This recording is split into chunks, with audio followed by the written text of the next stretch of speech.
लोकतंत्र खतरे में है या संविधान खतरे में है, इसे मात्र एक स्लोगन या इस तरह का नहीं देखना चाहिए कि जो लोग वर्तमान सरकार से नाराज हैं वो ये बात कहते हैं।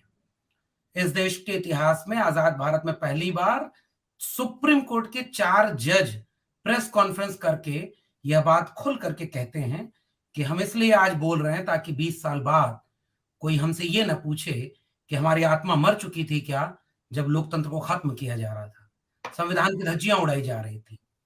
उनमें जो जज थे, सुप्रीम कोर्ट के जज थे, उन्होंने कई आरोप, संगीन आरोप लगाए हैं।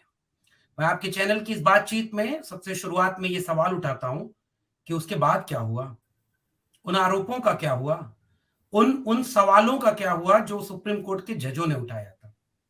जैसे एक महत्वपूर्ण सवाल, एक बानगी देखिए, उन्होंने कहा कि चीफ जस्टिस ऑफ इंडिया यह तय कर रहे हैं कि कौन सा मुकदमा कौन से जज के पास जाएगा, और उसमें कोई वरिष्ठता क्रम नहीं, श्रेणी क्रम नहीं, अपने पसंद और नापसंदगी के मुताबिक वो तमाम मुकदमों को, तमाम कार्रवाइयों को अलग अलग अपने मनपसंद लोगों के को सौंप रहे हैं। अब सवाल ये उठना चाहिए कि अगर ये आरोप सुप्रीम कोर्ट के जज ने लगाया तो आज न्यायपालिका ने इसका क्या परिणाम देखा है? क्या आज भी वैसे ही सौंपा जा रहा है या कोई बहुत क्रांतिकारी बदलाव हो गए?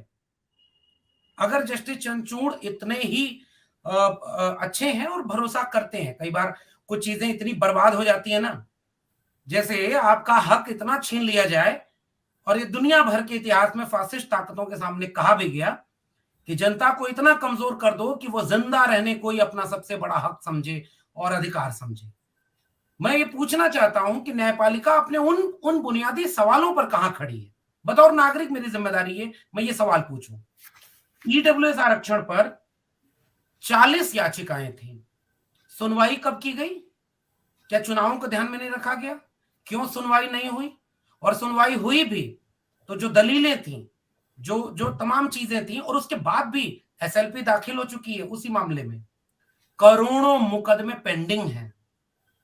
और तीसरा, शायद यही वजह है कि ईडब्ल्यूएस वाले मामले पर काफी विरोध भी हुआ है, लोगों ने खुल करके अपना विरोध जताया भी है। वो हुआ चर्चा हुई और बचाव की मुद्रा में वो है नहीं, और अभी भी वो जो विभाजित विभाजित निर्णय है 3 और 2 से आया है, ठीक बात है, हम उसका एक सम्मान रखते हैं। हम लोग सार्वजनिक मंच पर बोल रहे हैं तो उसकी मर्यादा में बोल रहे हैं। इसीलिए तो मैंने अपने सारे सवाल सुप्रीम कोर्ट के जज के वाया ही पूछा। वो लोग तो खुद अपनी मर्यादा तोड़ करके सड़क पर आए प्रेस कॉन्फ्रेंस की। नंबर 1। नंबर 2 कि सुधार कितना हुआ, और नंबर 3 जो मेरा मुख्य सवाल है, जो मौजूदा परिस्थितियों में सबसे अहम सवाल हुआ, और शायद आज ही कानून मंत्री ने सदन में एक बयान भी दिया है। मुझे लगता है विनीता जी आज की बातचीत की पृष्ठभूमि में एक वो बयान भी है।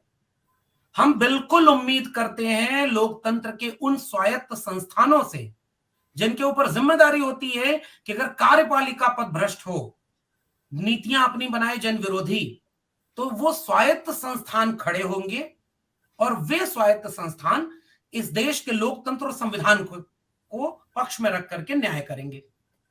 जैसे मीडिया, विश्वविद्यालय, ये सब स्वायत्त संस्थान है। और ये बात कहने का कम से कम अभी आज की बातचीत में बहुत स्पष्ट नहीं है, इसलिए केवल इशारा कर रहा हूं कि वो कितने स्वायत्त, निष्पक्ष, न्याय के पक्ष में खड़े हैं, चाहे इस देश के मुख्य धारा मीडिया हो, कथित मुख्य धारा, या इस देश के बड़े बड़े केंद्रीय विश्वविद्यालय हो, उनके अंदर क्या हो रहा है, इस पर फिर कभी बात होगी।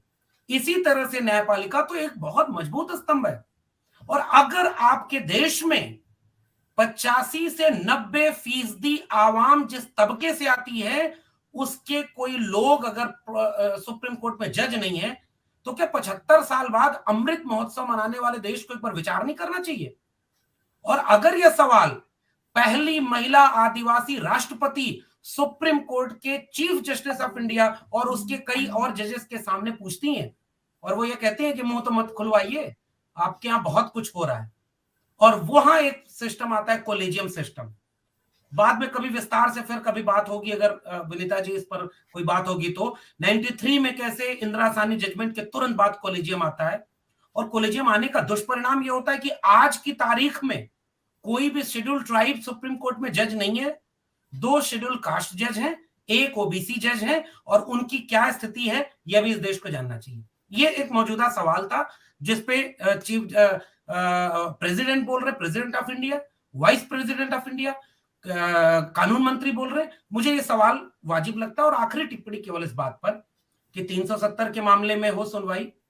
भाई इस देश में लोकतंत्र खत्म करके इस देश के सबसे महत्वपूर्ण हिस्से जिसे स्वर्ग और जाने क्या क्या कहा गया, बेटियों पर जितना अत्याचार करना हुआ तो बेटी को देवी बना के पूजा जा रहा है। विरोधाभास इस समाज का ऐसा होता है।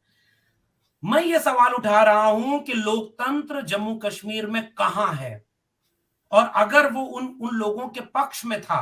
और सीपी राय साहब को मैं सुन रहा था, मैं चूंकि माफी भी चाहूंगा थोड़ा सफर में था तो देर से जुड़ा, मैंने सीपी राय साहब को पूरी बात सुनी। उन्होंने पूरा वो पक्ष रख दिया है कि कैसे इस देश के नागरिकों को किन किन बातों में आप भरगला ले रहे हैं। जमीन खरीदेंगे, विवाह करेंगे। अरे भाई आपके अपने देश के तकरीबन आधे दर्जन राज्य ऐसे हैं जहां सामान्य लोग, उस राज्य के बाहर के लोग जमीन नहीं खरीद सकते। नफरत लेकिन वहां नहीं फैलाई जा सकती क्योंकि मुसलमान नहीं मिलेगा ना। बिल्कुल, खास तौर से हिल एरियाज में तो अक्सर है। बिल्कुल। और मेरा आग्रह ये होगा जो अजय जी कह रहे थे कि बतौर नागरिक तो हम हमेशा ये चाहेंगे कि एक इस समय इस देश को एक मजबूत चीफ जस्टिस ऑफ इंडिया की जरूरत है जो स्वायत्त हो, तटस्थ हो, संविधान के पक्ष में हो और न्याय के पक्ष में हो। मैं उम्मीद करता हूं कि ऐसा कुछ अगर वो करेंगे तो वो कोई महान काम नहीं करेंगे, वो अपनी जिम्मेदारी। और आप हमसे जुड़े रहने के लिए सब्सक्राइब